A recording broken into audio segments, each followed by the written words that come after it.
All right. Well, glad to have you here as we work our way into another big week here on the program. My next guest, Mandy Gunasekara, is an author. She wrote Y'all Fired, A Southern Belle's Guide to Restoring Federalism and Draining the Swamp. She's a veteran environmental attorney, energy strategist, and communicator, and she served with President Trump as the chief of staff at the U.S. Environmental Protection Agency. Mandy, nice to have you back on the program. Yeah, good to be with you, Steve. Nice to see you. All right, so in North Carolina, FEMA has not been very helpful, at least over the last several weeks and months since the end of September when Hurricane Helene came through. But it's changing, and we just saw the reaction in Kentucky, where the governor there, a Democrat, is praising Donald Trump and praising the administration for getting assets there quickly following a horrible winter storm with flooding. Several people were killed. So it's a big change already, but Donald Trump thinks it should go farther and get rid of FEMA altogether.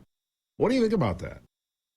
Yeah, I mean, I really think that emergency management should be a state's first responsibility. And that's really how it was initially set up.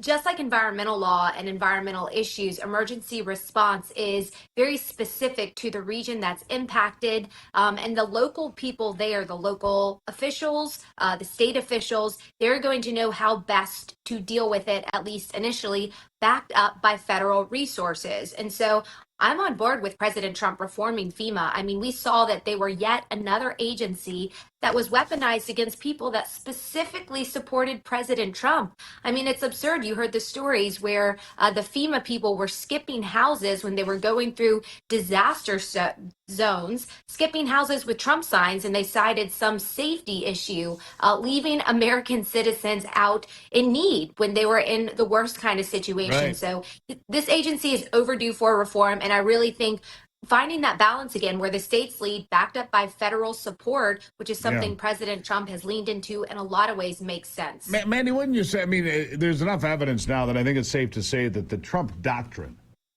is returning to the states, whatever that power might be, whether it's abortion, education, as he wants to eliminate the Department of Education, return that power to the states, with emergency management. And he's not saying the federal government won't help out. But the federal government should not be in the lead, because when the federal government's in the lead and you're coming to Western North Carolina or Kentucky or fires in California, look, it's not their neighborhood, right? It's not it's the locals' neighborhood. Let them start and figure out what they need. And here's my request list. Here's a list of items that we need to get back on our feet. That's the way it should be. He says it's out of order, and I happen to agree with him. That really has become the Trump doctrine, hasn't it? Yeah, it has, and he's in really good company. I mean, that was the mantra, if you will, of our founding fathers, and why they created a constitutional republic, whereby the majority of the states, the majority of the resources and the authority was with the states. It's just over time that we've shifted to the structure whereby Washington, D.C. and the federal government became the ultimate power that be, and has really infiltrated a lot of these really important state-specific roles. But when you let the states lead, backed up by that support, through generally speaking, unless the law speaks otherwise, I only say that because it's important when you start talking about the EV mandate and the California waiver and some of the work that they are doing to try to thwart federal standards. But nonetheless, generally speaking, you let the states lead because, as you said, it's their local community. And they have the ownership, they have the accountability and the wherewithal to be much more effective than federal workers coming in and what we've seen mucking things up. You know, it's remarkable, though. It doesn't matter how much sense it makes, Mandy. It doesn't matter how common sense it is. If Donald Trump says it, it must be wrong. That's the mentality, unfortunately, of too many people in this country, on the left and some that were formerly on the right, that have just lost their mind.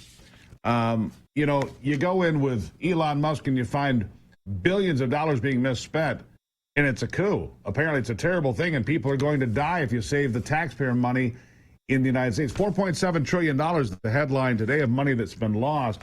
And so even when you do the right thing here, and you point out this is a problem, and FEMA's not doing what it should, and it should be replaced or overhauled or replaced altogether, those on the left, they just scream.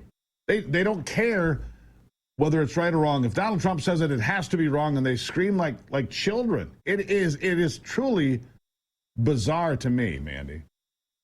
Yeah, well, I think screaming like children is all they knew to do at this point, number one. And number two, one of the reasons they're so upset is that the president going in and finding this waste, fraud, and abuse. I mean, this is money that they have benefited from politically in a lot of ways and personally in some ways for many, many years. And so they're screaming bloody murder because this affects their bottom line. What the left has ultimately done is they have taken this excess federal funding, they've siphoned it through either grant programs or by using public sector unions to siphon off that money into the pockets of people running for Democrat office and expanding the political power of the left. So it is a threat to their way of life. But as you said, it's obviously doing the right thing. And the truth is, they are in a very clear minority, not just the conservative base anymore. The America First movement, it encompasses so many different people. So the people that are out there, raising bloody murder, they get a lot of attention media wise,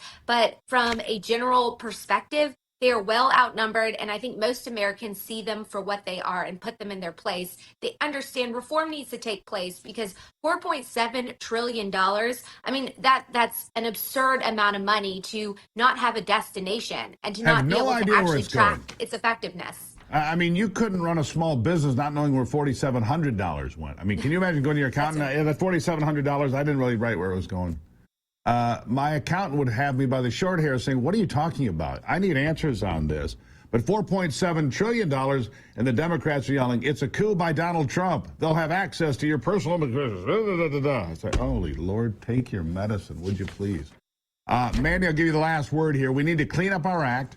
We need to get on track here, which most people are on board with. The good news, the good news is the polling is great for Donald Trump right now. When you talk about cutting spending, it's a 60% plus favorable rating for the president. So we're on the right track.